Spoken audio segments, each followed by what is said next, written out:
प्रार्थना करेंगे। सर्वशक्तिमान जीवित और सच्चे परमेश्वर, प्रभु गुरु और स्वामी प्यारे यीशु मसीह के प्रिय नाम के द्वारा तेरे सम्मुख में आते हुए बड़ाई स्तुति प्रशंसा गौरव महिमा करते हैं। हमारा प्रभु परमेश्वर जो स्वर्ग में है, सो सर्वोपरि है, जो राजाओं का राजा है, राजाधिराज है, महाप्रतापी है, सामर्थ्य है, करुणामय, करुणा निदान परमेश्वर है, आदि और अंत, भूत वर्तमान भविष्य को जानने वाला परमेश्वर है, अल्फा ओमेगा परमेश्वर है। हे पिता, हे परमेश्वर, हम तेरा नाम की स्तुति प्रशंसा करते हैं। स्वर्ग तेरा सिंहासन, पृथ्वी तेरा पांव की चौकी है। इतना बड़ा परमेश्वर होने पर भी प्यारे प्रभु परमेश्वर, हम जैसे पापी लोगों के ऊपर तूने हे पिता पर अपना रहम दिखाया। धन्यवाद देते हैं सर्वशक्तिमान प्रभु, जबकि हम पापी थे, अधर्मी थे, पाप और बुराई में हम पड़े हुए थे, उस समय तू अपना एकलौता बेटा प्रभु यीशु मसीह को इस दुनिया में भेजा और हे पिता उसको उद्धारकर्ता के रूप में भेजा। प्यारे मसीह, हम तेरा धन्यवाद देते हैं। कोई परमेश्वर को किसी ने नहीं देखा है और ना देख के जीवित रह सकता है, लेकिन धन्यवाद देते हैं प्रभु यीशु मसीह जो उसके गोद में है, उसके जरिए हे पिता हे परमेश्वर हमारा बीच में व्यक्त हुआ, आत्म प्रकाश किया। प्यारे प्रभु परमेश्वर, हम धन्यवाद देते हैं और हम बड़ाई स्तुति प्रशंसा महिमा भी करते हैं, क्योंकि हे पिता उसने कहा जो मुझको देखा वो पिता को देखा है, क्योंकि पिता मुझ में और मैं पिता में हूँ। प्रभु जी, ये जो भेद की बात के लिए हम धन्यवाद देते हैं और आज हे पिता पर से ये हमें ज्ञात कराया कि हे पिता पर इस महान भेद को हम जानते हुए हमारा उद्धार का कर्ता, हमारा सृजनहार, हमारा पालनहार, हमारा तारनहार परमेश्वर को हम आराधना कर सकें। सो हे पिता अपन से रात भर तुमने संभाला, नया दिन को हमें प्रवेश करने के लिए अनुग्रह किया, हम इसके लिए बड़ाई करते हैं। स्तुति प्रशंसा करते हुए आज हे पिता पर से वो दिन है जिसको तूने हे पिता सृष्टि किया है कि आज पुनरुत्थान दिन में सप्ताह का पहला दिन हे पिता तेरे भवन में जय जयकार करते हुए हे पिता पवित्र लोगों के साथ मिल करके हे पिता पर तेरे स्तुति प्रशंसा गौरव और महिमा कर सके। सो पिता परमेश्वर धन्यवाद देते हैं, हम सबको तो यहाँ हे पिता पर अपने उपस्थिति में लाए हो। प्यारे मसीह, हम इसके लिए बड़ाई प्रशंसा करते हैं। हे पिता हे पर तेरे शोभा को देखने के लिए, हे पिता तेरे हे पिता गुणानुवाद करने के लिए और तेरे बड़पन को हे पिता बखानने के लिए हे पिता तू हमारे हृदय में हे पिता पर से ये विचार डाला है, हे पिता मुंह में नया गीत डाला है और हे पिता आराधना स्तुति प्रशंसा करने के लिए तूने आत्मा डाला है।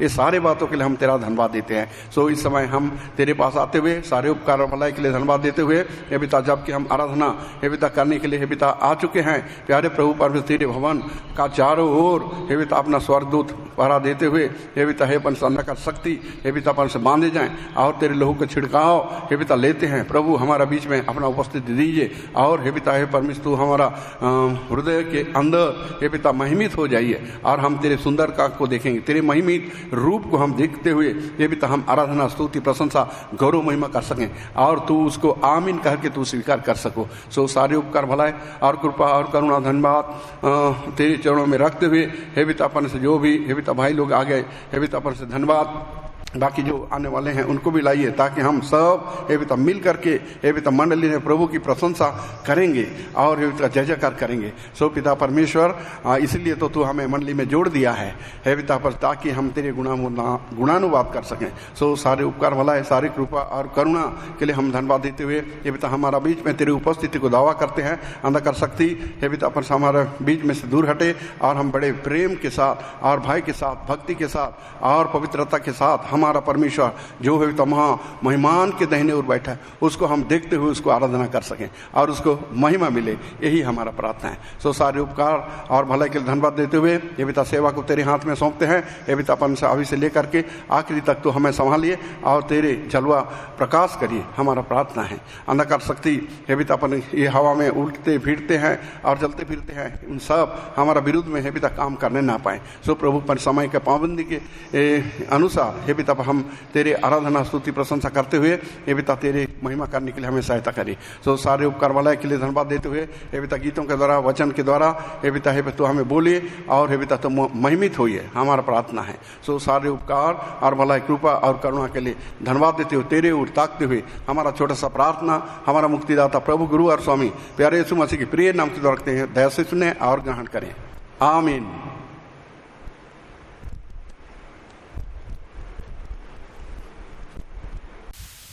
हम खड़ा होकर के गीत नंबर 51 को गाएंगे।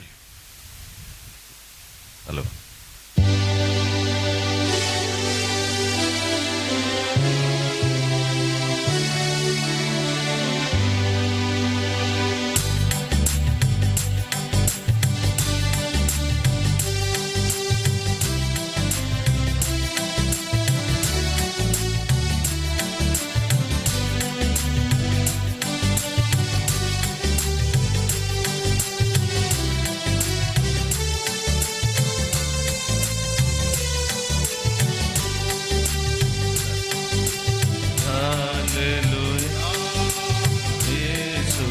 प्रभु तुम सब स्तुति करो। काम समझे उसने किए, ध्यान देकर स्तुति करो। राम से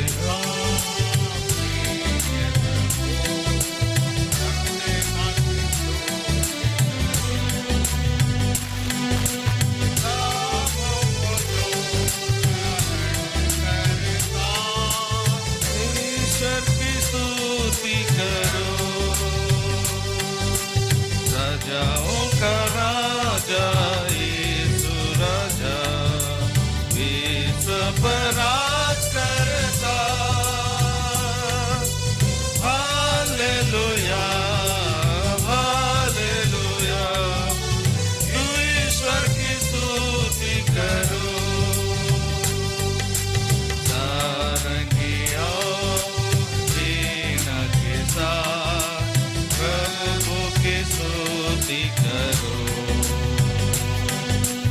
पाप लहू से मीठा दिया, उसकी स्तुति करो। नरसिंह और नाच बजाकर प्रभु की स्तुति करो। कभी वो ना बदले, ईश्वर की स्तुति करो। राजाओं का राजा यीशु राजा, विश्व पर राज करता। हालेलुया हालेलुया, ईश्वर की स्तुति करो। सूरज चाँद सितारे तुम सब स्तुति करो। हृदयों को प्रशासित किया, यीशु की स्तुति करो।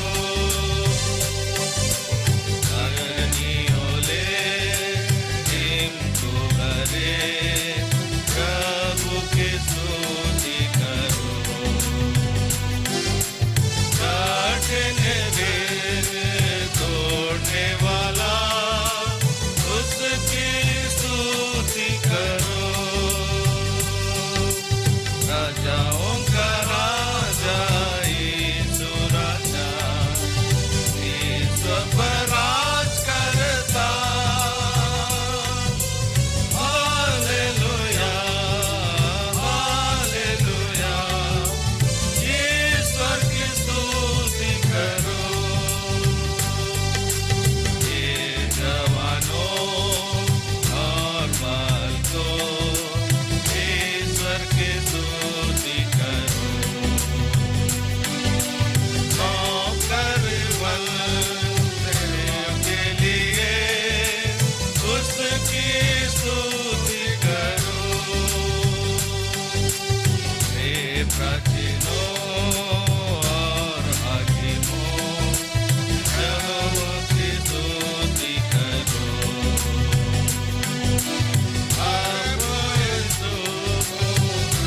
संपत्ति तुम सब स्तुति करो।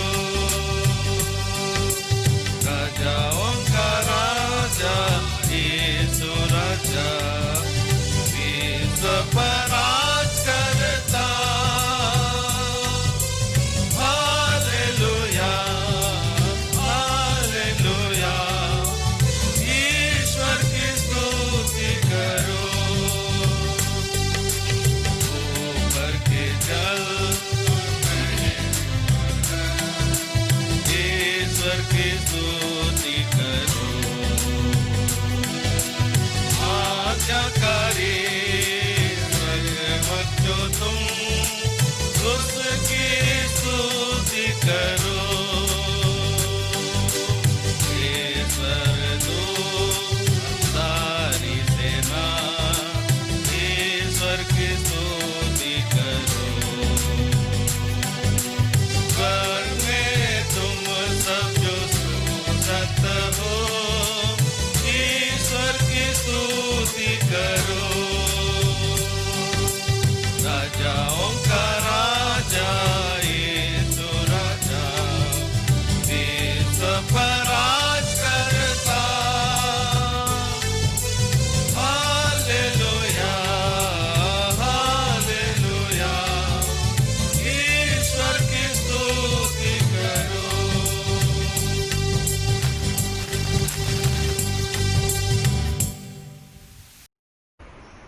प्रभु का आराधना करने से पहले हम परमेश्वर के वचन को मनन करेंगे, उसके बाद हमारा प्रभु का स्तुति, प्रशंसा, गौरव, महिमा करेंगे।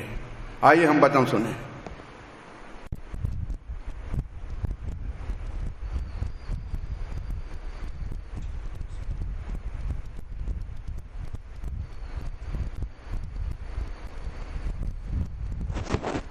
प्रभु यीशु मसीह के मीठे, मधुर और सर्वोच्च नाम में सबों को हार्दिक अभिनंदन के साथ सब प्रेम जय मसीह की। आइए, प्रभु ने हमें और एक नया दिन दिया है। कल रात कितने गुजर गए, परंतु प्रभु हमारे जीवन में और एक नया दिन जोड़ा और एक नया सूरज दिखाया और एक नया सवेरा दिखाया।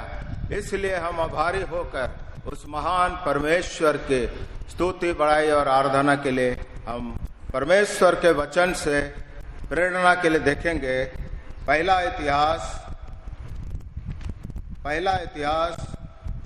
और उसके 21वां अध्याय और उसकी 7 वचन को हम मिलकर ऊंची आवाज में पढ़ेंगे। The book of first chronicle chapter 21 and verse 7। पहला इतिहास 21वां अध्याय और उसके 7 पद को हम मिलकर पढ़ेंगे। यह बात परमेश्वर को बुरी लगी, इसलिए उसने इस्राएल को मारा। आइए हम वचन की सहायता के लिए परमेश्वर से दुआ करेंगे। प्रेमी स्वर्गीय जीवित परमेश्वर, आभारपूर्ण हृदय से फिर से प्रभु जी तेरी जीवित उपस्थिति में इस पावन दिवस के अवसर पर, पुण्य दिवस के अवसर पर, जय के दिवस के अवसर पर हम तेरे संतों के साथ तेरे प्रभु जी अनुग्रह सिंहासन के सामने दंडवत प्रणाम करते हुए आते हैं, क्योंकि तू हमारा परमेश्वर है। पिता परमेश्वर वो आदि और अनादि काल का परमेश्वर है, संग संग चलने वाला परमेश्वर वो इमानुएल परमेश्वर है। ना केवल जन्म के समय इमानुएल, परंतु हर समय इस जगत के अंत तक रहने वाला इमानुएल परमेश्वर है। पिता परमेश्वर, हम धन्यवाद देते हैं क्योंकि तू उद्देश्य पूर्ण परमेश्वर है और तेरा उद्देश्य मनुष्य के लिए है, और उस उद्देश्य को तो पिता परमेश्वर अपने वचन के द्वारा प्रकाशित करता है।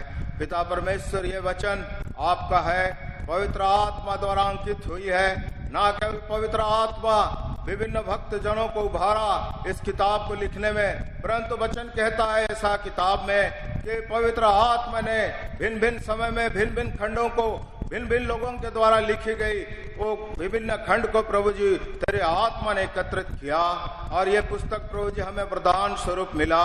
ये वचन पवित्र आत्मा द्वारा लिखित है, इसलिए पवित्र आत्मा की सामर्थ्य से पिता परमेश्वर पवित्र आत्मा का ज्ञान दे, पवित्र आत्मा को बोली दे, पवित्र आत्मा की समझ दे, पवित्र आत्मा के दर्शन दे, ताकि तेरे दर्शन से ओतप्रोत होकर हम तेरी प्रजा पिता परमेश्वर तुझको एक भव्य और दिव्य आराधना तेरे हृदय रूपी सिंहासन में समर्पित कर सके।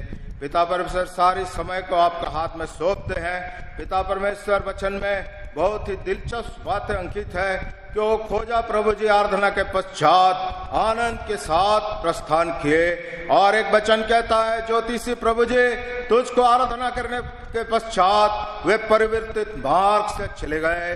पिता परमेश्वर, आराधना के पश्चात परिवर्तित सोच, परिवर्तित विचार और उन्नत प्रभु जी किस्म के प्रभु जी आत्मिक विचारों से लेस होकर आनंद के साथ प्रभु हम यहाँ से प्रस्थान करने पाए। सारी समय को प्रभु जी आपके हाथ में सौंपते हैं। अंधकार की तमाम शक्तियां को मसीह यीशु के नाम से लज्जित करते हैं। वातावरण में तेरे पवित्र जीवित लहू के सामर्थ को छिड़कते हैं। पिता परमेश्वर, इस वातावरण में भी अनगिनत शैतानिक प्रभु जी कार्यक्रमों प्रसारण होने के कारण वातावरण में भी अशुद्धता आ जाती है। इसलिए पिता परमेश्वर, जहां जहां तेरा लहू का छिड़काव पड़े वो वातावरण शुद्ध होता चला जाए, और हमारी आराधना की सुगंध पिता परमेश्वर तेरे स्वर्ग के सिंहासन के सामने बेरोक टोक पहुंचने पाए। सारे समय प्रभु जी आपके सहायता मांगते हुए इस प्रार्थना को धन्यवाद सहित हमारे तारणहार प्रभु यीशु ख्रिस्ट के नाम में अर्पित करते हैं। दया करके सुन और ग्रहण कर। आमीन। प्रियो, बहुत धन्यवाद के विषय है। ये बाइबल जो आज हमें बहुत सुलभ रीति से मिली है। ये बाइबल के पीछे एक बहुत बड़ी इतिहास है। ये बाइबल का अर्थ है पुस्तकों का पुस्तक, बुक्स ऑफ बुक्स। हालांकि ये बाइबल सारे दुनिया में लोकप्रियता अर्जित कर चुकी है। इस बाइबल का प्रथम संस्करण 1932 में पुटनबर्ग में पहला बाइबल प्रकाशित हुआ और कई बार आप लोग सुन चुके हैं। लगभग दुनिया के 2500 भाषा में बाइबल अनुवादित हो चुका है। दुनिया के हर मुल्कों में ये बाइबल पढ़ी जाती है। दुनिया के हर मुल्कों के हर भाषा में लगभग ये बाइबल उपलब्ध है। परंतु ये बाइबल इतनी सहजता से हमारे पास नहीं आई। ये बाइबल के पीछे भी बहुत बड़ा, ये बाइबल हमेशा आक्रमण के अंडर में रहा पिता पर। और जिस तरह ये बाइबल इस दुनिया में प्रकाशित होने से पहले शैतान ने इस बाइबल का प्रकाशन ना हो, इसलिए बहुत कोशिश जारी रखा। सबसे पहले हम निर्गमन की किताब उसके पहले अध्याय 15 में पढ़ते हैं। और फिरौन राजा ने आदेश दिया सारे इब्री बच्चे जो 2 साल के अंदर के थे वो मार दिया जाए, क्योंकि उसमें से मूसा को आना था। और मूसा ही वो व्यक्ति है, वो अगुवा है जो बाइबल के प्रथम 5 पुस्तकों को लिखा। इसके बाद हम देखते हैं उसी प्रकार के आदेश मत्ती 1:16 में हेरोद राजा ने दिया ताकि उसमें से यीशु मसीह को आना था। इस तरह हम देखते हैं प्रभु के वर्ष में AD 70 में यहूदी बुरी तरह से मारे गए। और 1933 से 1945 के बीच में हिटलर करीब 60 लाख यहूदियों को मारा। और यहूदी जो बचे वो सारे दुनिया में तितर बितर हो गए। कई बड़े बड़े नास्तिक पैदा हुए और वे कहे कि इस बाइबल को हम खत्म कर डालेंगे। वे दुनिया से चले गए, परंतु बाइबल आज भी कायम है। परमेश्वर का वचन कहता है मरकुस रचित सुसमाचार 13:31 में, आकाश और पृथ्वी तो टल जाएगी पर मेरा वचन कभी ना टलेगा। और यूहन्ना 20:31 में बाइबल कहता है ये इसलिए लिखे गए हैं कि तुम जानो मसीह परमेश्वर का पुत्र है और उसके द्वारा सब अनंत जीवन पाए। तो बाइबल का मुख्य उद्देश्य है परमेश्वर को इस दुनिया, इस पाप में संसार के साथ परिचय करवाना। और परमेश्वर का पुत्र जो सारे जगत का पाप के लिए अपना प्राण देगा और छुटकारे के निमित्त अपना बलिदान देगा, उसके लहू के द्वारा जो उसको विश्वास करके ग्रहण करेंगे वे उसके लोग होंगे। और वे उसके लिए ना केवल इस दुनिया में परंतु सनातन के आराधना में एक दिन शामिल होगा। इसी आराधना को स्थापित करने का मुख्य उद्देश्य ये बाइबल का है। या हम दूसरे शब्दों में कहे तो बाइबल का अर्थ है आराधना की पुस्तक। प्रिय, उत्पत्ति की किताब पहले अध्याय और पहले वचन में बाइबल कहता है आदि में परमेश्वर ने आकाश और पृथ्वी की सृष्टि किया। पृथ्वी की शुरुआत से ही परमेश्वर की उपस्थिति उस गहरे जल के ऊपर मंडलाता था। वचन कहता है आत्मा परमेश्वर का गहरे जल के ऊपर मंडलाता था। परमेश्वर की उपस्थिति ही परमेश्वर की आराधना है। प्रारंभिक संतों का यह चरम उद्देश्य था कि परमेश्वर को प्रसन्न किया जाए, परमेश्वर को आराधना दिया जाए, परमेश्वर की इच्छा अनुसार चले जाए। इसलिए जैसा परमेश्वर इस सारे विश्व का सर्वोच्च शासक है, उसी तरह आराधना भी परमेश्वर के लिए अति प्रिय है और अति जरूरी है। प्रार्थना अनुग्रह का सर्वश्रेष्ठ उपहार है। प्रचार प्रसार जरूरी है परंतु आराधना सर्वश्रेष्ठ है। इसी आराधना को स्थापित करने के लिए सर्वप्रथम उसने स्वर्गदूतों को बनाया। जो हम पढ़ते हैं इब्रानी के किताब 1 अध्याय और 14 पद में, क्या वे सेवा टहल करने वाली आत्माएं नहीं? Are they not ministering spirit? वो परमेश्वर ने सेवा करने के लिए, मनुष्यों का सेवा करने के लिए उस स्वर्गदूतों को बनाया। और प्रकाशित वाक्य 5:11-12 में हम पढ़ते हैं, प्रकाशित वाक्य 5:11-12 में पढ़ते हैं उसने असंख्य स्वर्गदूतों को बनाया जो उस प्राचीनों के साथ सिंहासन के सामने नित्य परमेश्वर की स्तुति करते थे। और अय्यूब की किताब और उसके 38वां अध्याय में हम पढ़ेंगे। अय्यूब की किताब निकालिए और उसकी 38 38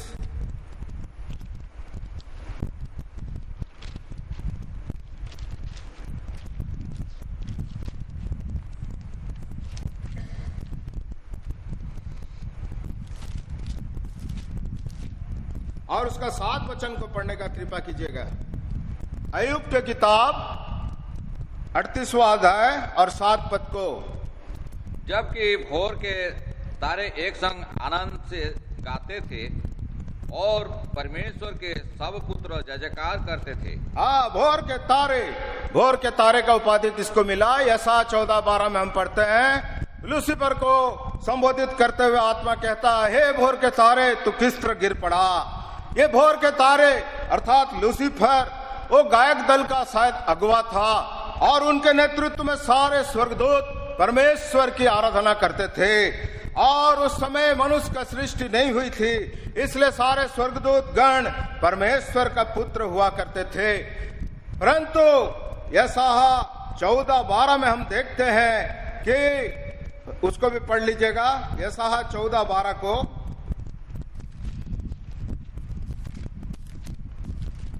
हे भोर के चमकने वाले तारे, हाँ, तू कैसे आकाश से गिर पड़ा है। 13 पढ़िए।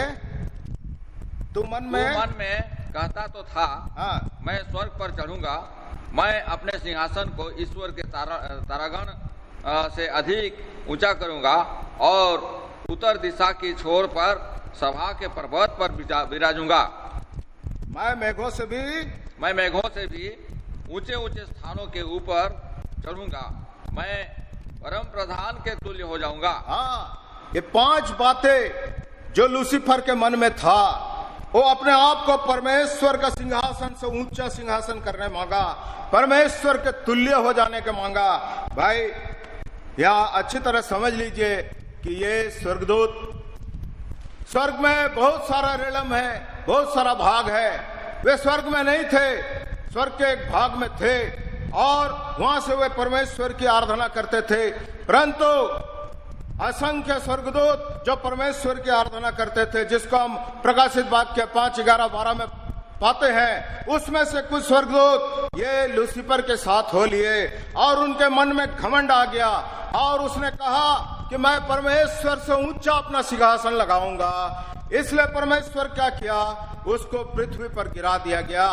कुछ स्वर्गदूत, अब 3 प्रकार के गिरे हुए स्वर्गदूतों को परमेश्वर ने दंड दिया। पहला स्वर्गदूत, कुछ ऐसे स्वर्गदूत बन गए जो अपनी इच्छा से पृथ्वी में घूमने लगे, जिसका वर्णन हम अय्यूब की किताब उसकी 1 अध्याय और 8 पद में पाते हैं। जब अय्यूब के बारे में शिकायत करने के लिए एक शैतान वो परमेश्वर के पास पहुंचा। ये फ्री विल मूविंग सैटन है, free will moving fallen angel है। उसके बाद हम प्रकाशित वाक्य, आप अपना समय में पढ़ लीजिएगा, प्रकाशित वाक्य 9 अध्याय 2 से 11 के बीच में टेम्पररी बाउंड सैटन है, जिसको परमेश्वर कुछ समय के लिए बांध दिया। और तीसरी यहोशू की किताब और उसके 6वां अध्याय में पढ़ते हैं कि परमेश्वर उन स्वर्गदूतों जो उसकी आज्ञा ने माने हमेशा के लिए बांध दिया। 3 प्रकार की इस कैटेगरी के सैटन है जब परमेश्वर की अनाज्ञाकारी किया और परमेश्वर की आराधना नहीं किया। अब प्रियो सवाल उठता है, मेरे जहन में भी सवाल था कि इस लूसीफर को उसी टाइम परमेश्वर ने क्यों नहीं हमेशा के लिए बांध दिया। परंतु ये परमेश्वर का विचार अनंत है। उसने कहा मैं तुझसे अपना सिंहासन ऊपर लगाऊंगा, इसलिए परमेश्वर ने उसको छोड़ दिया, उसको सुजोग दिया कि तुम लगा कर देखो। इसलिए परमेश्वर लूसीफर को छोड़ दिया। प्रियो, घटना बाइबल जो भी अंकित है यह हमें बताती है कि परमेश्वर की महिमा के द्वारा तेजस्वी बनाता है, परंतु परमेश्वर की महिमा को अनाज्ञाकारिता के द्वारा नहीं करना हमें अंधकार में ढकेल देता है। इसके बाद परमेश्वर ने आदम और हवा की सृष्टि किया।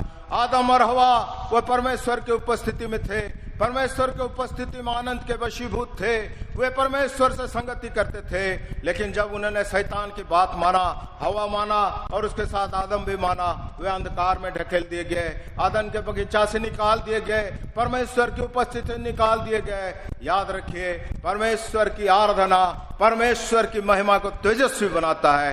परमेश्वर की आराधना की अवहेलना उस अंधकार पूर्ण स्थिति में हमें ले जाता है। इसके बाद हाबिल को हम देखते हैं, हाबिल एक धर्मी शहीद माना गया, वो भी अपने परमेश्वर की इच्छा अनुसार भेंट चढ़ाया और उसका भेंट को परमेश्वर ने ग्रहण किया, जिसके फलस्वरूप कैन विरोध स्वरूप उसे मार दिया। ये आराधना हमें बतलाती है एक धर्मी हिसाब से उठा लिया जाएगा और एक अधर्मी के नाई छोड़ दिया जाएगा। इसके पश्चात आदम और हवा को परमेश्वर ने सेत रूप में एक आशीष दिया। सेत को वंश प्रभु के साथ चला, सेत के वंश प्रभु की आराधना किया और वचन कहता है सेत के वंश से नूह और हनोक आया और वे प्रभु के साथ चलते थे। सेत के वंश प्रभु के आराधना के कारण वे उसके वंश में परमेश्वर ने आशीष दिया। नूह परमेश्वर की आराधना का शक्ति को जानता था और वो भेड़ों चलाकर परमेश्वर की आराधना किया। भयंकर जल प्रलय के बाद जब उसने परमेश्वर की आराधना वेदी बनाकर किया, उस सुखदायक सुगंध को पाकर परमेश्वर बहुत खुश हुआ और उसने कहा अब से मैं मनुष्य के लिए इस पृथ्वी को कभी साफ नहीं दूंगा। जब तक पृथ्वी रहेगी शीत और ठंड, बोने और काटने का समय होता चला जाएगा। प्रिय, हम याद रखें नूह के सच्ची और पक्की आराधना के कारण आज हम इस संसार में मौसमों की आशीष पाते हैं। शीत और ठंड और वर्षा और ओस से जो इस पृथ्वी को सिंचती है, जिसके कारण बोना और काटना होता है, इसके कारण हम उस अन्न के द्वारा जीवित है और उस अन्न के उपज के कारण ये राष्ट्र संपन्नता की ओर जाती है। इसके बाद अब्राहम के जीवन में हम देखते हैं अब्राहम एक अतुलनीय आराधक था। वो जहां भी जाता था परमेश्वर की आराधना करता था, जहां भी जाता था वेदी बनाकर परमेश्वर की आराधना करता था।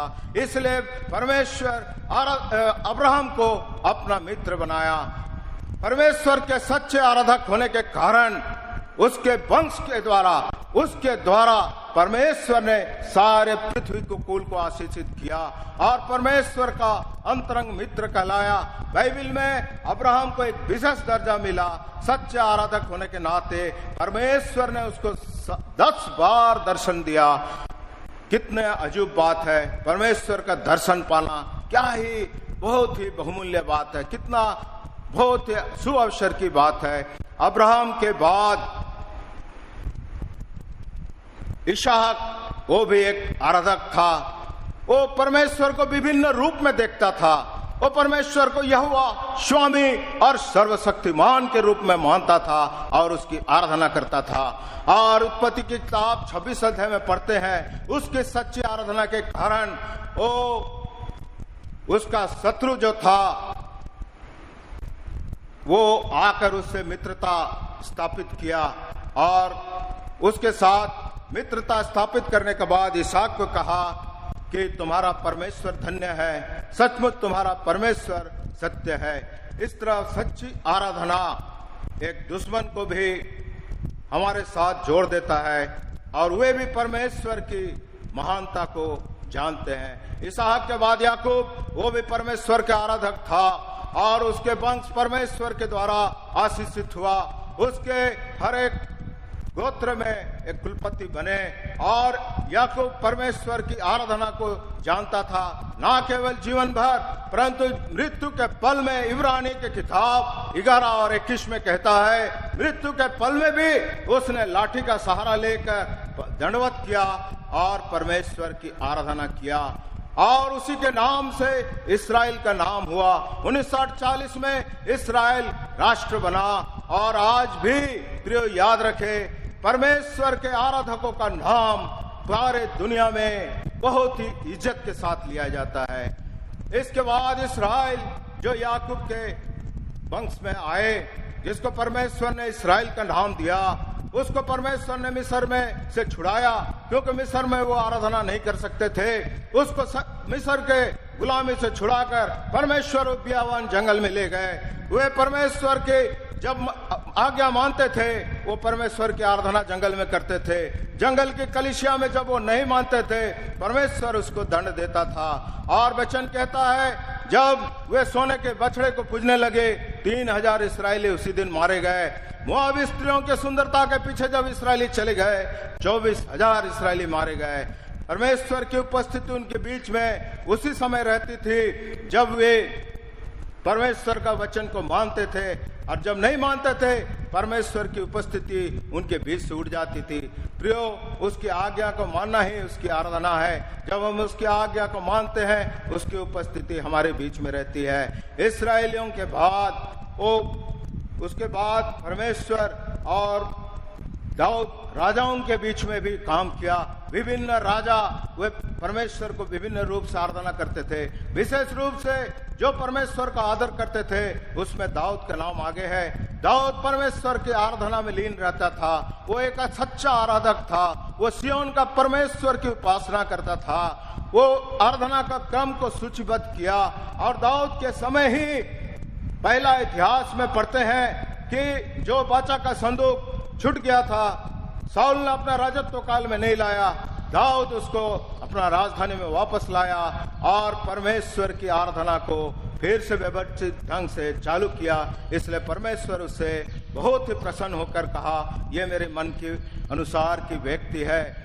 दाऊद के बाद भविष्यवक्ता विभिन्न भविष्यवक्तागण भी वे परमेश्वर की आराधना करते थे, लोगों को उल्हाना देते थे। जो परमेश्वर के भविष्यवक्ताओं की आज्ञा मानकर परमेश्वर की आराधना करते थे वे आशीष पाते थे, जो नहीं मानते थे वे नाश हो जाते थे। जिसका वर्णन हमें जकरिया 1 और 4 पद में हम पाते हैं कि भविष्यवक्ताओं को जो सुने वे आशीषित हुए, उनके सुनकर जो आराधना किए वे आशीषित हुए। भविष्यवक्ताओं के बाद बहुत से निर्वासित संतों जो बेबीलोन में बंधुआई होकर चले गए थे, वे भी वहां बंधुआई के देश में परमेश्वर की आराधना नहीं कर पा रहे थे। परंतु जब वे सियोन का परमेश्वर को याद करके पश्चाताप किया तो वे परमेश्वर की आराधक बन गए। बंधुआई के देश में परमेश्वर ने एक से एक आराधक को सृष्टि किया। दानिएल जो परमेश्वर का सच्चा आराधक था, दिन रात परमेश्वर की आराधना करता था, और शद्रक मेशक अबेदनगो किसी भी परिस्थिति में वे आग के भट्टे में चले गए परंतु दूसरे ईश्वर को आराधना नहीं किए। और इसके बाद हम देखते हैं निर्वाचित संतों के बाद परमेश्वर खुद दाऊद के नगर में दाऊद का संतान दाऊद के वंश से अपना पुत्र प्रभु यीशु मसीह को भेजता है। जो आराधना का दीपक दाऊद ने जलाया था, जो आराधना का तंबू दाऊद ने खड़ा किया था, वो धराशायी हो चुका था। इसलिए प्रभु यीशु मसीह का जन्म हुआ ताकि उस आराधना रूपी तंबू, स्तुति रूपी तंबू को फिर से इस्राएलियों के बीच में खड़ा कर सके। ना केवल इस्राएलियों के लिए लेकिन समस्त जाति के लिए। उसके जन्म के पहले, जन्म के समय मरियम आराधना करते हुए कहती है, मेरी आत्मा प्रभु की बड़ाई करती है, मेरी आत्मा उसके उद्धार के लिए धन्यवाद देती है। जकरिया और एलिशबा परमेश्वर का धन्यवाद करते हैं, और स्वर्गदूत गण स्वर्ग से आकर वे भी गड़रियों में प्रकट होकर परमेश्वर का धन्यवाद करते हुए कहते हैं, आकाश में परमेश्वर की महिमा और पृथ्वी में उस मनुष्यों को शांति मिले जिनसे वो प्रसन्न है। इसके बाद हम देखते हैं ज्योतिष गण भी आकर प्रभु की आराधना किए और वे भी अपने अपने भेंट प्रभु को चढ़ाए। और समोन नाम एक व्यक्ति था जो यीशु को गोद में लेकर परमेश्वर की आराधना करती है। एक विधवा जो 84 साल से वो भविष्य भक्तिन थी और मंदिर में रहती थी, उसने प्रभु का देखकर मंदिर में परमेश्वर की आराधना किया। तो प्रियो, बाइबल का मेन उद्देश्य है परमेश्वर की आराधना। प्रभु यीशु मसीह को इस दुनिया में भेजने के पीछे फिर से परमेश्वर की आराधना को कलीसिया में स्थापित करना। जिस प्रभु यीशु मसीह का जन्म के पहले इतने लोग उसका इंतजार कर रहे थे और वे बहुत ही आराधना के साथ उसका स्वागत किए। और जब प्रभु यीशु मसीह दूसरा बार आएगा तो उससे भी भयानक सारे जगत में आराधना की आत्मा उंडेला जा रही है। हम नहीं सोच सकते कि किस रूप से परमेश्वर का आराधना बीच आकाश में होगी, जिसका वर्णन प्रेरित पौल कहता है कि प्रभु के तुरही फूंके जाएगी, प्रधान दूत की ललकार होगी और उस समय प्रभु का आगमन होगा। कितना जय जयकार के साथ, कितना राजाओं के आगमन के सदृश, कितने उच्च स्तर के, उच्च कोटि के आदर के साथ दूसरा आगमन प्रभु का होगा, जो विश्वासी उसके उद्धार पाकर उसके अनुसार जीवन जीकर और प्रभु का आराधना चढ़ा रहे हैं, वो उसमें सम्मिलित होंगे। प्रथम आगमन के समय जिस प्रकार लोग उसकी प्रतीक्षा कर रहे थे, आज हम भी प्रतीक्षारत है कि वो कब बादलों पर आएगा, और हम उसके लिए इस कलीसिया में आराधना रूपी तैयार हो रहे हैं, और आराधना करते हुए हम एक दिन उसके साथ सनातन के लिए उठा लिए जाएंगे। लेकिन प्रियो, ये आराधना क्या है? आराधना क्या किसे कहते हैं? बहुत हम इस आराधना के विषय को बहुत ही हल्का ढंग से लेते हैं, गैर आत्मिक सिद्धांतों के हिसाब से लेते हैं। कई बार ऐसा होता है कि रविवार के दिन में जो हम सामूहिक आराधना के लिए आते हैं उसे हम आराधना कहते हैं, परंतु उसमें बहुत से बातें समाहित होनी चाहिए, तब वो आराधना का एक चक्र पूरा होता है। प्रियो, इस तरह बाइबल पढ़ना और वचन सुनना ये भी आराधना नहीं है। धन्यवाद करना आराधना नहीं, प्रार्थना करना आराधना नहीं, अच्छे उपदेशों को सुनना आराधना नहीं, तो आराधना फिर क्या है? आराधना वो भक्ति है जिसमें मनुष्य अपने आप को शून्य कर दे और अपने आप को जीरो कर दे, अपने आप को संपूर्ण रीत से खाली कर दे।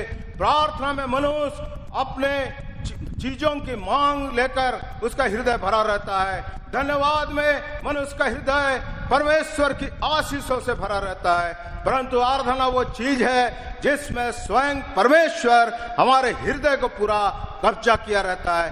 हमारे हृदय रूपी सिंहासन में परमेश्वर सिंहासन आरूढ़ रहता है। प्रियम, आंगन, पवित्र स्थान और महापवित्र स्थान में जब तक वो महापरमेश्वर का हम आंतरिक आंखों से दर्शन ना कर ले, आंतरिक आंखों से उसके पूर्ण अनुभूति के साथ कलीसिया से प्रस्थान ना कर ले, तब तक आराधना का चक्र पूरा नहीं होती। इसलिए आराधना यो कहे बहुत ही एक श्रेष्ठ हस्ती को उसको आदर देना या उसका गौरव देना ही आराधना कहा जाता है।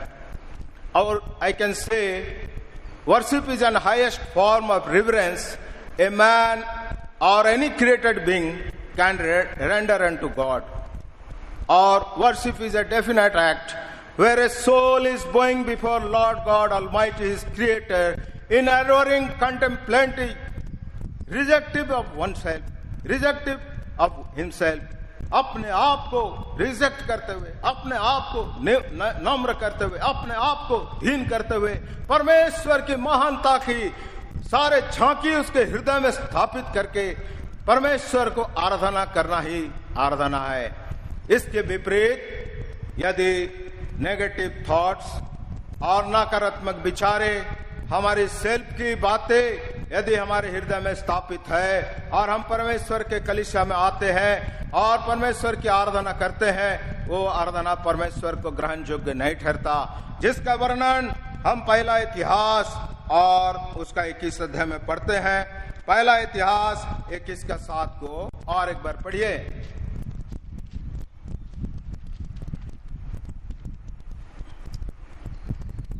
यह बात परमेश्वर को बुरी लगी, इसलिए उसने इस्राएल को मारा। ये बहुत ही गजब बात है। दाऊद इस्राएलियों का राजा था और वो बहुत ही लोकप्रिय राजा था, परंतु उसने बहुत अच्छे काम किए, बहुत से लड़ाई लड़े, परमेश्वर उसके साथ था। परंतु जब परमेश्वर उसको विजय पे विजय देते चले गया तो दाऊद के मन में कुछ घमंड आ गया। वो अपने आप को एक शक्तिशाली राजा के रूप में देखने लगा और उस समय मेरे अंडर में कितने प्रजा है वो गिनती करने लगा। और उसके प्रधान सेनापति भी उसको मना किया, ऐसा ना कर, लेकिन उसने नहीं माना और उसने प्रजा का गिनती किया, इसलिए यहोवा को बुरा लगा। अगर हम राजनीतिक दृष्टिकोण से देखें तो दाऊद का गिनती सही भी लगता है, क्योंकि दाऊद कह सकता था, हे प्रभु तू ही तो मुझे राजा बनाया, तेरे कहने पर तो मैं राजा हुआ, तो मेरा क्या इतना भी योग्यता नहीं कि मैं जान सकूं मेरे प्रजा कितना है? मैं क्या यह नहीं जान सकूं कि मेरे अंदर में मेरे कितने प्रजा है? क्या उसका सुख और दुख को मैं नहीं जान सकता? लेकिन परमेश्वर का वचन कहता है दाऊद के मन में और ही कुछ स्थापित हो चुका था। पहला शमूएल और उसका 16 और उसका 7 पद कहता है, मनुष्य तो बाहर का रूप देखता, लेकिन परमेश्वर हृदय को देखता है। परमेश्वर दाऊद का हृदय को देख रहा था कि दाऊद के मन में, दाऊद के हृदय में क्या चल रहा है, क्या भावनाएं स्थापित हो चुकी है। वास्तव में दाऊद इस्राएलियों का अपने को सर्वशक्तिशाली राजा हिसाब में अपने को मानने लगा था, इसलिए परमेश्वर को बुरा लगा। पहला पत्रस 5:5 कहता है, घमंड का सामना परमेश्वर करता है।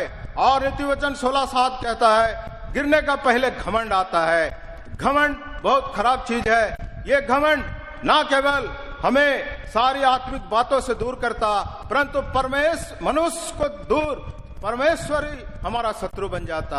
घमंड के कारण हम परमेश्वर को अपना शत्रु बना लेते हैं। इसलिए दाऊद जो परमेश्वर की उपस्थिति में रहता था, परमेश्वर की आज्ञा अनुसार चलता था, वो गलती कर बैठा और उसने लोगों का जनगणना कराया। इसके कारण परमेश्वर को बुरा लगा और परमेश्वर की नाराजगी उसके ऊपर जाहिर हुआ। वो दाऊद जिसको परमेश्वर पसंद करता था, वो दाऊद जिसके बारे दाऊद कहता था, अरे मुझे एक मन का व्यक्ति मिल गया, उस दाऊद जिसको बारे परमेश्वर कहता था, तेरे माता के गर्भ से ही मैंने तुझे चित्त लगाया। और वो दाऊद परमेश्वर को संबोधित करते हुए कहता था, हे परमेश्वर, तेरे द्वारा ही मैं रचा गया, हे परमेश्वर, तेरे द्वारा ही मैं गर्भ से निकाला गया, हे परमेश्वर, गर्भ से निकलते ही मैं तुझ पर छोड़ दिया गया। तो भाई यहाँ पर गलती क्या है? दाऊद बड़ा दुविधा में पड़ गया, क्योंकि नबी के द्वारा ये काम करने के बाद परमेश्वर ने अपने नबी को भेजा और कहा, तुम्हारे ऊपर 3 विपत्ति डाली जाएगी, अब तुम चुन लो कि तुम्हें क्या करना है। इस विपत्ति के कारण दाऊद अचंभित हो गया और वो दुविधा में पड़ गया। परंतु बाइबल में हम देखते हैं, जो दाऊद परमेश्वर के इच्छा अनुसार राजा बना, जिस दाऊद को राजा बनाने में परमेश्वर का हाथ था, जो दाऊद जन्मते ही परमेश्वर के ऊपर छोड़ दिया गया, जन्म से पहले ही परमेश्वर उस पर चित्त लगाया, फिर क्या गलती हुआ, इस चीज को हम देखेंगे। आइए भजन संगीता, कोई भी भाई पढ़ने का कृपा करेंगे। भजन संगीता 84 और उसका 10 पद।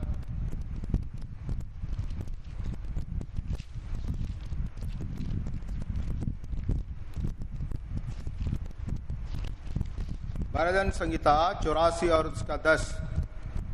क्योंकि तेरे आंगनों में का एक दिन और कहीं के 1000 दिन से उत्तम है। हाँ, परमेश्वर जानता था ये दाऊद जो आज जनगणना करा रहा है, इसको क्या गिनने का आदि है, इसका क्या गिनने का शौक था। वो दाऊद कहता है भजन 84:10 में, तेरे आंगनों में एक दिन कहीं के 1000 दिन से उत्तम है।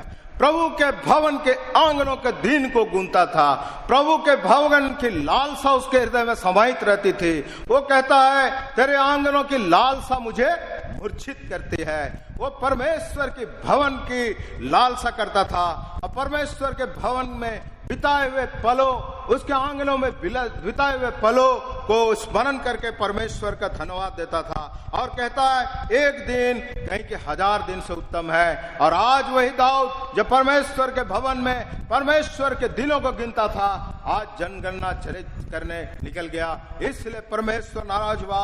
और एक पद को पढ़िए, भजन संगीता और उसका 90 और उसकी 12वें पद को पढ़िए। हमको अपने दिन गिनने की समझ दे कि हम बुद्धिमान हो जाएं। हाँ, वो दाऊद क्या गिनता था? अपना दिन गिनता था, परमेश्वर के साथ अपने उपस्थितियों का गिन कर वो परमेश्वर का धन्यवाद करता था। ये दाऊद परमेश्वर के भवन के आंगनों में बिताए हुए दिनों को याद करके परमेश्वर का धन्यवाद करता था। ये दाऊद परमेश्वर के प्रार्थना करता था कि हे परमेश्वर, तेरे साथ, तेरे अंतरंग, तेरे उपस्थिति में बिताए हुए दिनों को मुझे गिनने की समझ दे कि हम बुद्धिमान हो जाए। और एक पद को पढ़िए, उसी भजन संगीता 104 और उसका 24 को।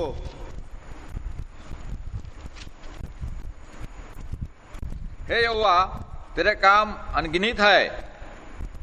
इन सब वस्तुओं को तू बुद्धि से बनाया है। पृथ्वी तेरी संपत्ति से परिपूर्ण है। हाँ, हे यहोवा, तेरे काम अनगिनत है, तेरे काम अनगिनत है, uncountable, we can not count. इतना तेरा काम है, इतना तेरा भलाई है, इसको हम गिन नहीं सकते हैं। और ये सारी दुनिया जो हमारे सुख सुविधा के लिए बनाया, ये सब तेरे बुद्धि से बनाया गया। आज सारे दुनिया, परमेश्वर किस वस्तु से दुनिया को बनाया? वो गॉड्स पार्टिकल को हजारों नामी गिरामी वो वैज्ञानिक गॉड्स पार्टिकल को खोज रहे हैं, अरबों डॉलर खर्चा कर रहे हैं कि किस वस्तु से परमेश्वर ने इस दुनिया को बनाया कि इतना दिन टिका हुआ है। परमेश्वर का वचन कहता है परमेश्वर अपने बुद्धि से बनाया, परमेश्वर अपने ज्ञान से इस दुनिया को बनाया, परमेश्वर अपने नथनों के श्वास से इस दुनिया को बनाया। वे क्या पाएंगे?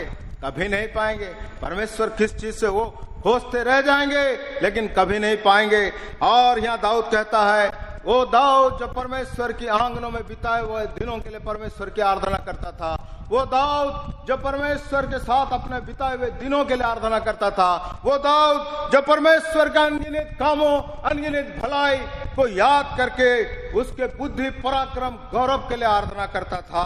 और हम पढ़ेंगे भजन 77 में, देखिए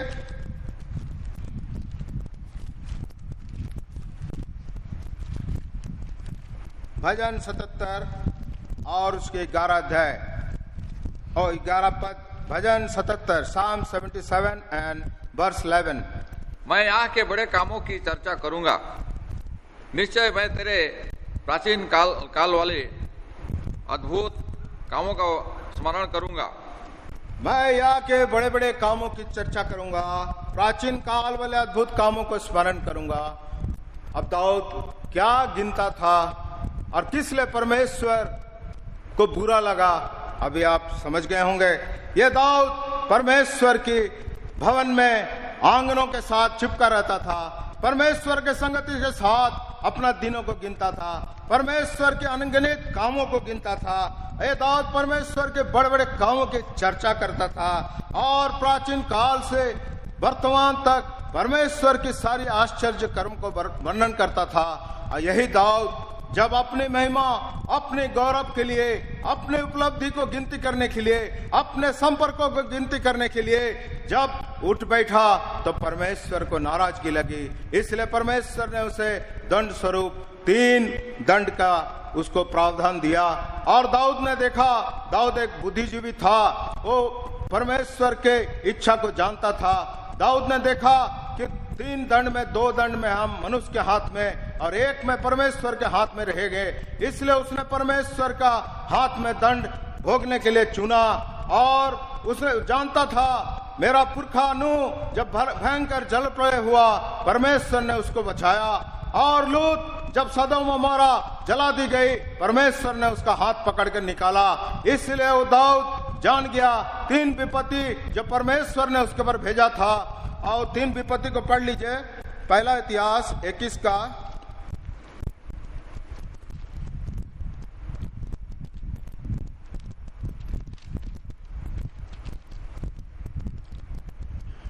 12 को पढ़ लीजिए। या तो 3 वर्ष का अकाल पड़े या 3 महीने तक तेरे विरोधी तुझे नष्ट करते रहें और तेरे शत्रुओं की तलवार तुझ पर चलती रहे, या 3 दिन तक यहोवा की तलवार चले, अर्थात मरी देश में फैले और यहोवा का दूत इसराइली देश में चारों ओर विनाश करता रहे। 3 वर्ष का काल, पहला 3 महीने तक विरोधी तुझे नष्ट करे, दूसरा तेरी शत्रुओं की तलवार तुझ पर चलती रहे, दूसरा, और 3 दिन तक यहोवा की तलवार, 3 दिन, तीसरा विपत्ति जो यहोवा की तलवार 3 दिन तक चलता रहेगा। और दाऊद ने ये चुन लिया, वो समझ गया कि मनुष्य के हाथ में से पड़ना से अच्छा परमेश्वर के हाथ में पड़ना है। मनुष्य के घाव तो ठीक नहीं होते, परंतु परमेश्वर यदि मारेगा वो चंगा भी करेगा। इस प्रकार दाऊद जो प्राचीन समय में अपने जीवन के प्रथम अवस्था में जब दुख तकलीफ से परमेश्वर वो भेड़शाला से निकालकर उसे धीरे धीरे धीरे राज सिंहासन तक पहुंचाया, वो सब बातों को स्मरण करता है, अपने परमेश्वर के भवन की सारे बातों को। इसलिए एक जगह कहता है, प्रभु मुझे उद्धार के हर्ष को फिर से लौटा दो, और वो प्राचीन बातों को, अपने पूर्व बातों को स्मरण करके परमेश्वर को धन्यवाद करता। लेकिन जब परमेश्वर उसको स्थापित कर देता और वो एक शक्तिशाली राजा के रूप में वो अपना एक स्थान बना लेता, तब जाके वो परमेश्वर को साइड करके अपने उपलब्धियों और अपने जो प्रतिष्ठा के विषय है वो खोजने लगता। इसलिए परमेश्वर का क्रोध उसके ऊपर भड़कता है।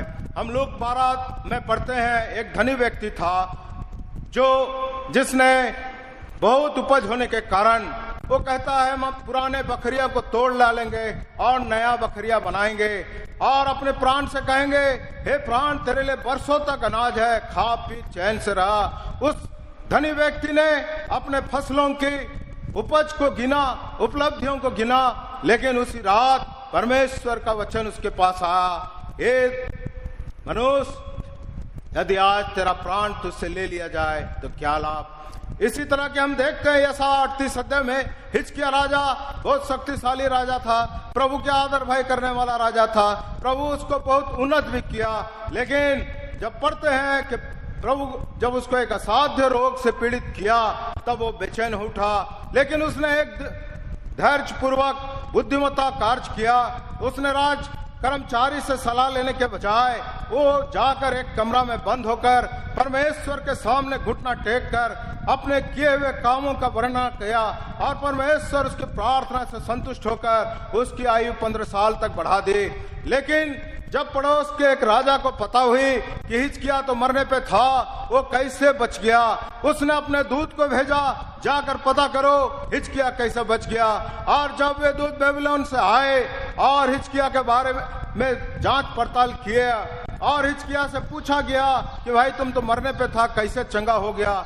उस समय परमेश्वर आशा किया होगा हिजकिय्याह मेरे बारे कहेगा, हिजकिय्याह कैसे परमेश्वर से चंगाई पाया उसका वर्णन करेगा।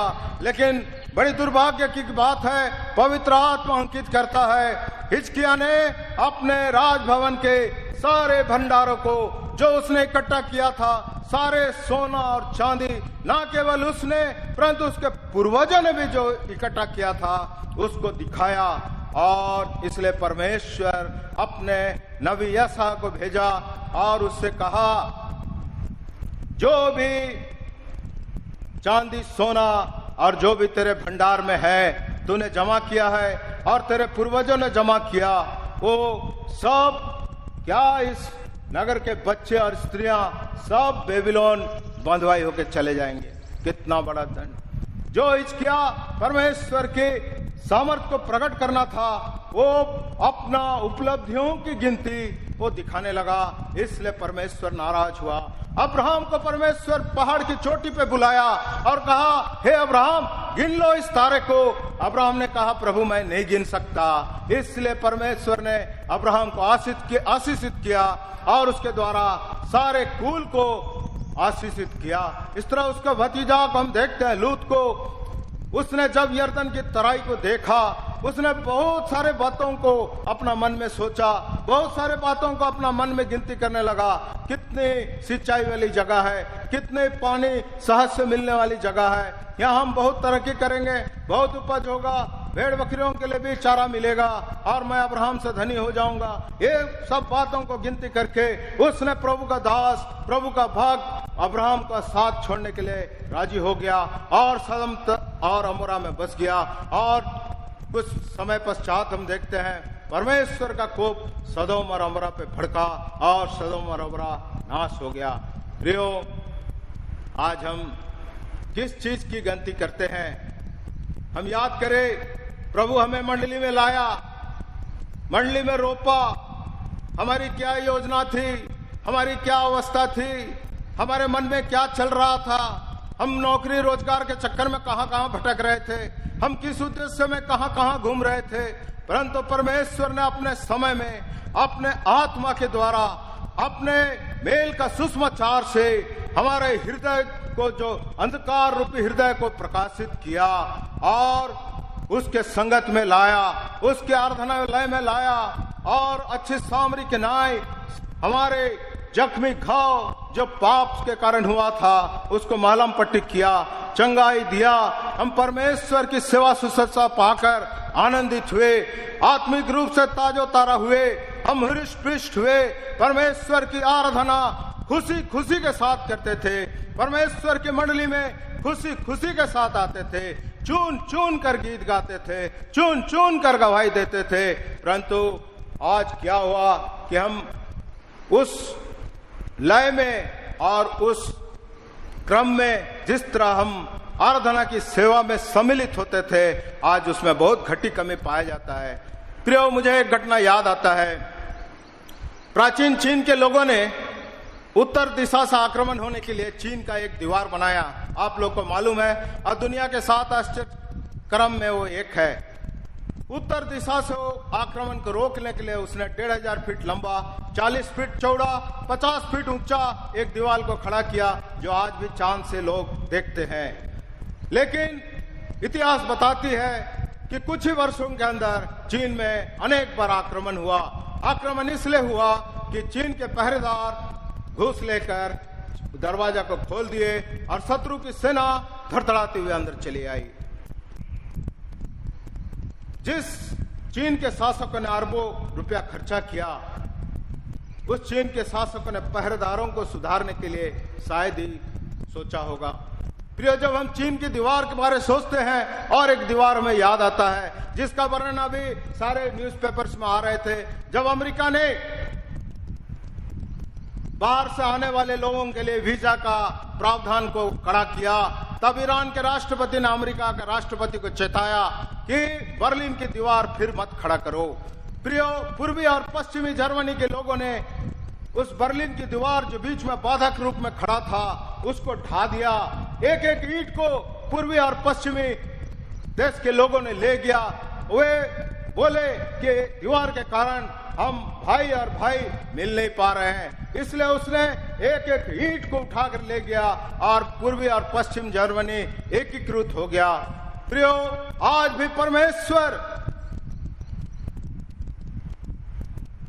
मेल मिलाप का सेवा हमें सौंपा है।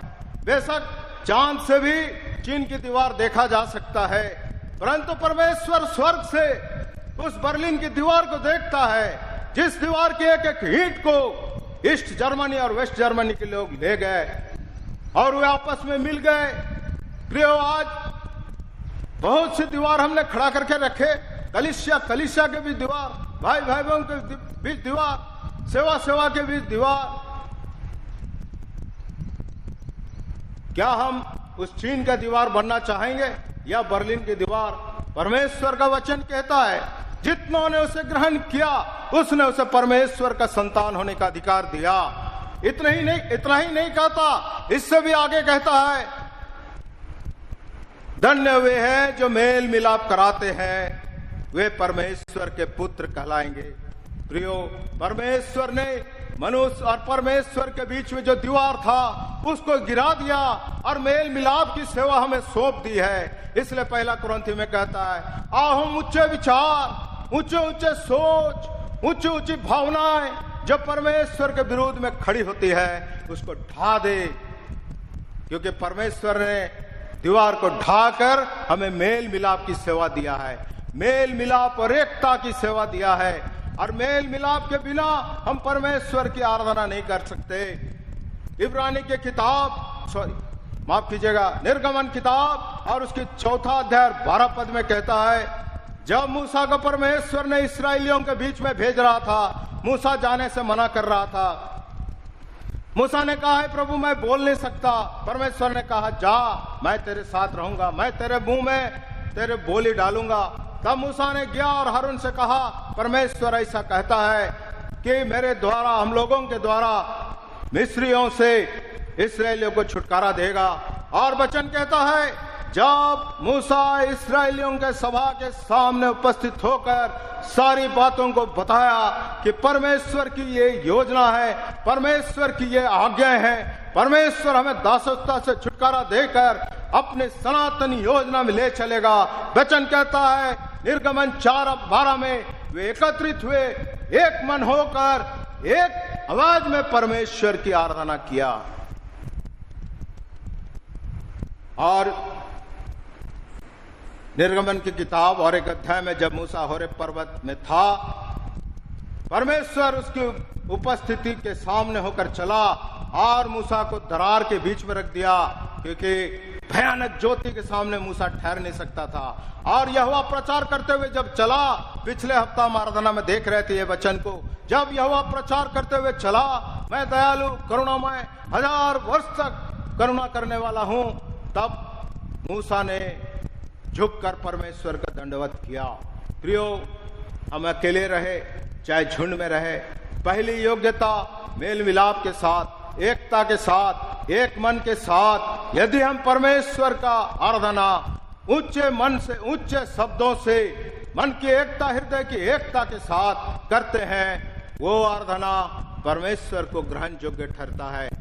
प्रियो, इसलिए हमारे जीवन में हो सकते हैं आज कई प्रकार की छीन की दीवार खड़े हैं, हमने खड़ा कर दिया हमारे सोशल स्टेटस, इस अर्थली स्टेटस या और भी बातें जो हमारे मन को हमारे संसारिक उपलब्धियों से भर देता है। क्योंकि वचन कहता है दाऊद को शैतान ने उस्काया। इस तरह के शैतानिक बातें हमारे अंदर भी आकर हम भी उपलब्धियों से भर जाते हैं। परमेश्वर की महिमा, परमेश्वर के आश्चर्य कर्म, परमेश्वर के साथ बिताए हुए पलों, परमेश्वर की सेवा सुसुरा भूलकर हम अपने उपलब्धियों के बखान करते हैं। उस समय परमेश्वर नाराज हो जाता है और वो आराधना जो हमारे हृदय से निकलता है वो परमेश्वर को ग्रहण योग्य नहीं ठहरता। इसलिए यदि हमारे अंदर आज भी चीन के रूपी दीवार, और एक दीवार को मैं याद करता हूँ, वो था बेबीलोन का दीवार, जिसको राजा नबूकदनेस्सर ने बनाया और उसने बनाकर कहा क्या मैं ही नहीं जो इतने बड़ा शहर को बनाया, इतने बड़े दीवार को बनाया। वो अपने बेबीलोन के दीवार के कारण, उसके मन में उपलब्धियों के कारण मन फुला नहीं समाया, परंतु बेबीलोन भी नाश हो गया। प्रियो, यदि आज आराधना के दिन में हमारे मन में भी चीन की दीवार, बेबीलोन की दीवार खड़े हैं, हम अपने आप में फुले समा रहे हैं, अपने पवित्रता, अपने धार्मिकता, अपने उपलब्धियां सब कुछ धरे के धरे रह जाएगी। आइए हम दाऊद की भांति अपने प्राचीन दिनों को स्मरण करें, बहुत ही नम्रता, दीनता पूर्वक किस तरह प्रभु लाया, अपने छोटे से झुंड में लाया, किस तरह प्रेम का सुसमाचार सुना जो हमारे हृदय में अंकित हुआ, जो हमारे जीवन में ज्योति को पैदा किया। और वचन कहता है इफिसी किताब में, हे सोने वाले जाग, हे मुर्दा जाग उठ, क्योंकि तेरे लिए ज्योति चमकी है। प्रियो, वो अद्भुत सुसमाचार जो हमें आज इस झुंड में लाया, सराय में लाया, स्वर्ग यरूशलेम में लाया, हम उस महान परमेश्वर के महान महान कार्यों के लिए हम उसको स्मरण करके आज हम प्रभु को धन्यवाद करें, एक मन से, एक आत्मा से, मेल मिलाप की भावना से, तो परमेश्वर उस आराधना को स्वीकार करेगा। आइए जनगणना के विषय में और एक हम अंतिम वचन देखकर हम अंत करेंगे, जिसका वर्णन लूका 2 अध्याय में मिलता है।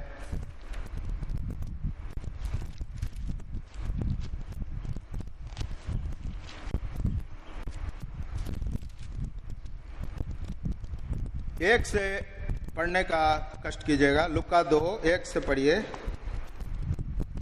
उन दिनों में अगस्तुस कैसर की ओर से आज्ञा निकली कि सारे जगत के लोगों के नाम लिखे जाएं।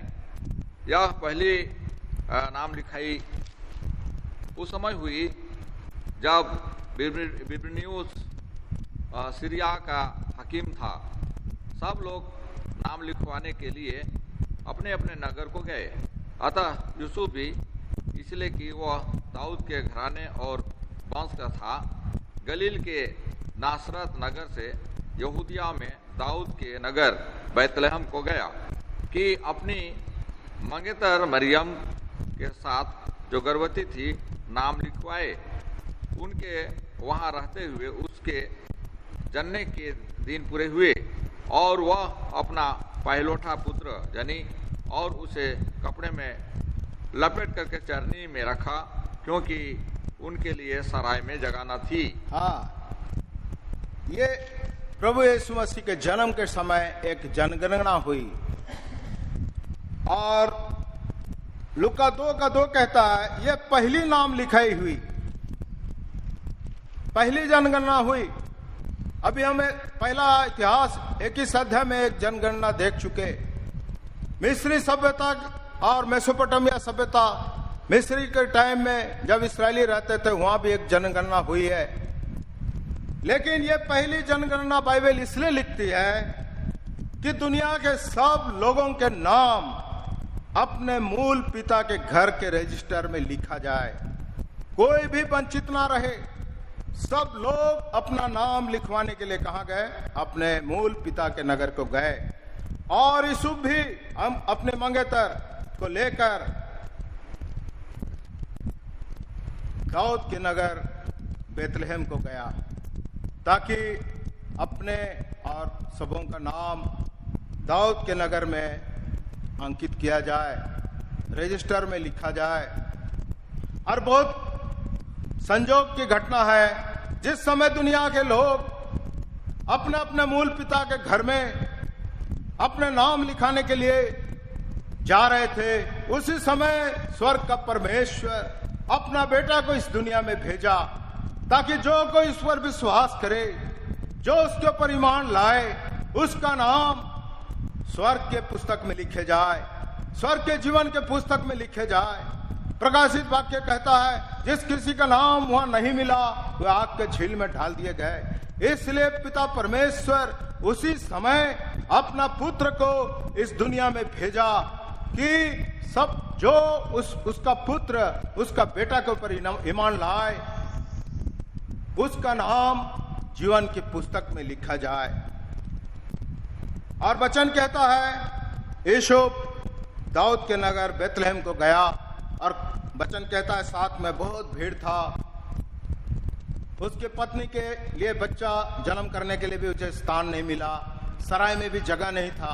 जहां गए लोग कहे यहाँ जगह नहीं, जगह नहीं, जगह नहीं, आगे जाओ। प्रियो, इस दाऊद का नगर में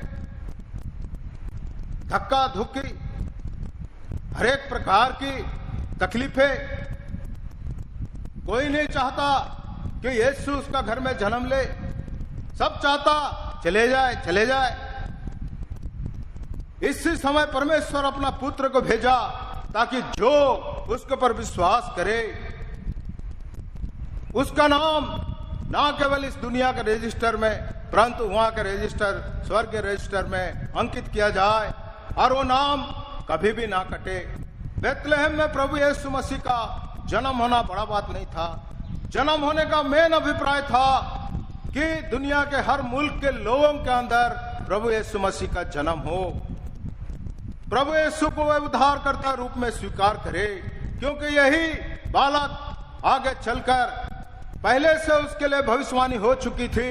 यूहन्ना बपतिस्मा देने वाला भविष्यवाणी कर चुका था। जंगल में एक पुकारने वाला का शब्द हो रहा है, हर एक तराई भर दी जाएगी, हर एक पहाड़ समतल किया जाएगा, प्रभु का मार्ग चौरस करो। जंगल, इस दुनिया रूपी जंगल, जहां हर एक प्रकार के संकट, पाप, श्राप, पाप के कारण ये दुनिया भी श्रापित है, मनुष्य भी श्रापित है। इसीलिए इस वचन में उत्पत्ति में कहा कि तेरे कारण ये भूमि उठ कटारे उत्पन्न करेंगे। ये भूमि श्रापित, मनुष्य श्रापित, पाप, मनुष्य का जन्म तो ही मनुष्य पाप में जन्म होता और पाप को कुटिलता के न्याय पिता वचन कहता है। इसीलिए इस पाप के दलदल से बचाने के लिए जंगल में एक पुकारने वाला का शब्द प्रभु यीशु मसीह की वाणी सुनाई देगा, क्योंकि परमेश्वर का मेमना जगत की उत्पत्ति से पहले तैयार हो चुका था, और वो लोगों को उसकी पाप की हर एक तराई, हर एक दलदल उसको भर देगा, और अभिमान रूपी हर एक पहाड़ जो मनुष्य अपना मन में खड़ा करके रखता है उसको समतल करेगा, और सब लोग, सब प्राणी परमेश्वर का उद्धार को देखेंगे, और उनके नाम हमेशा के लिए परमेश्वर के रजिस्टर में, जीवन के पुस्तक में दर्ज होंगे। प्रियो, इस दुनिया की रजिस्टर गल जाएगा, इस दुनिया के रजिस्टर सड़ जाएगा, परंतु परमेश्वर का जीवन के पुस्तक वो कभी नहीं सड़ेगा। हर एक का नाम उसमें लिखा हुआ रहेगा। और जो अविश्वास करेगा, जो इनकार करेगा, वो सदा के लिए उस पुस्तक से उसका नाम काट दिया जाएगा। उसका भाग अनंत झील नरक में होगा।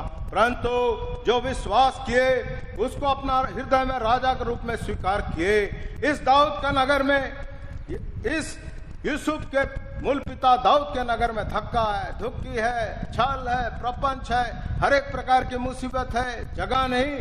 परंतु वो स्वर्गीय राजा कहता है मेरे पास बहुत जगह है। यूहन्ना 14:2 कहता है यदि नहीं होता तो मैं तुमसे कह देता।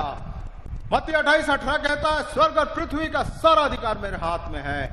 यूहन्ना 6:37 कहता जो मेरे पास आएगा मैं उसे कभी नहीं निकालूंगा। कितना भार और प्रेम परमेश्वर का। ये भयानक दुनिया की जनगणना के समय परमेश्वर अपना गणना को मनुष्य के बीच में स्थापित किया। सनातन की गणना को, सनातन के रजिस्टर को लोगों के बीच में दिखाया अपने पुत्र के द्वारा, अपने पुत्र के जन्म के द्वारा। प्रियो, जो प्रभु यीशु मसीह को के द्वारा उस परमेश्वर को देखता है, दाऊद के नगर में यीशु को कोई सराय में जगह नहीं मिला, परंतु जो परमेश्वर को यीशु मसीह के द्वारा देखता है वो उसके सनातन संगति में, सनातन सहभागिता में, हमारे पवित्र नगर स्वर्गीय यरूशलेम का सराय का मालिक जो स्वयं परमेश्वर है, वहां हमें जगह मिलेगा। वहां ना दुख है, ना श्राप है, ना दिन है, ना रात होगी, केवल परमेश्वर की आराधना होगी। ये भाग उनको मिलेगा जो उनको पुत्र को आज अपने हृदय में स्वीकार करेगा। और प्रेरित पौल कहता है ना हो केवल बालक रीति से तुम्हारा हृदय में जन्म हो, परंतु वो उसमें और भी दिन प्रतिदिन उसके दिल डोल में बढ़ते चले जाओ और कलीसिया में सम्मिलित होकर, कलीसिया में एक सुंदर अनुपम दुल्हन बनकर, प्रेरित पौल के भाषा में पवित्र निर्दोष निष्कलंक कुमारी के नाय वो परमेश्वर के सामने उपस्थित किए जाए। प्रियो, हम एक एक जिसका नाम जीवन की पुस्तक में लिखी हुई है, परमेश्वर के गणना में, उस दुनिया के जो पृथ्वी के गणना के समय परमेश्वर ने अपना गणना के रजिस्टर को ढाला ताकि जो विश्वास करे वो कभी नाश ना हो, जो विश्वास करे वो सनातन मिरास का भागीदार पाए, जो विश्वास करे ना केवल मिरास पाए परंतु हमेशा के लिए धर्मी क्या लिखता है वचन में, तारे की नाई चमकेंगे। कितना बड़ा भाग परमेश्वर ने आज हम जैसे नीच, तुच्छ, अयोग्य, जो दुनिया में कुछ है नहीं, निर्बुद्धि, ऐसे लोगों को परमेश्वर ने चुना ताकि हम उसके महिमा के भागीदार बन जाए। प्रियो, वो चरनी में पैदा हुआ, पशुशाला में पैदा हुआ। वो कोलोसी 1:16 कहता है स्वर्ग की, पृथ्वी की सारे वस्तुएं उसके हाथ में थी, फिर भी वो इतना गरीबी अवस्था में पशुशाला में आया। समुपदेशक 3:18 कहता है मनुष्य पशु के समान है और पशु के चारा को बदलने के लिए, अपने आत्मिक भोजन देने के लिए, आत्मिक मन्ना देने के लिए वो कहा मैं स्वर्ग से उतरा हुआ रोटी हूँ। प्रियो, आज वो परमेश्वर अपने पुत्र के द्वारा ना केवल अपना सनातन मनसा को हमारे बीच में लाया, सनातन के जीवन को लाया, सनातन का रोटी को लाया, सनातन को पानी को लाया, ताकि हम उससे खाकर हृष्ट पृष्ठ होकर एक सुंदर दुल्हन, सुंदर कलीसिया बनकर जिसमें ना कलंक है ना झुर्री है, हम उस परमेश्वर के आगमन के लिए तैयार हो। प्रियो, जब मसीह का पहला आगमन हुआ, भक्तगण कितना आदर के साथ उसके प्रतीक्षारत रहे, और जब उसकी दूसरी आगमन होगा कितने ही महिमामय होगा, जिसको पहला थिस्सलुनी 4:16 में पौलुस कहता है। और परमेश्वर की तुरी फूंकी जाएगी और बहुत ही प्रधान दूत का ललकार का शब्द होगा। जीते जी जो लोग रहेंगे उठा लिए जाएंगे, मुर्दे पहले उठा लिए जाएंगे, ताकि सब परमेश्वर के साथ रहे। ये परमेश्वर का वो सनातन का घर, वो सियोन का नगर, पवित्र तंबू, अनंत काल रहने वाला तंबू, ये दाऊद का तंबू नहीं, वो तंबू का खूंटा कभी गिराया नहीं जाएगा, वो तंबू का रस्सी कभी ढीला नहीं होगा। ऐसे सनातन सियोन नगर में परमेश्वर हमें लेने के विचार रखा है।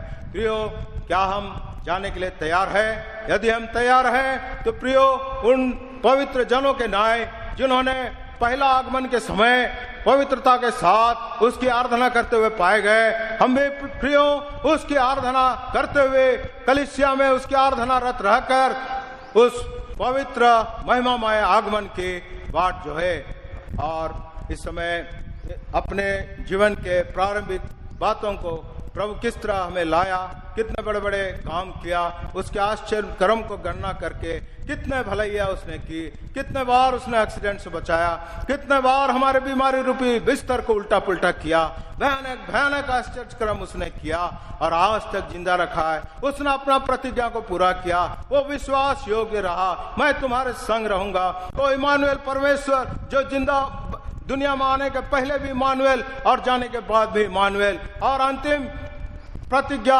और अंतिम शब्द उसके, देखो मैं जगत के अंत तक तुम्हारे संग हूं, और परमेश्वर रहेगा ना केवल इस पृथ्वी में परंतु स्वर्ग में भी।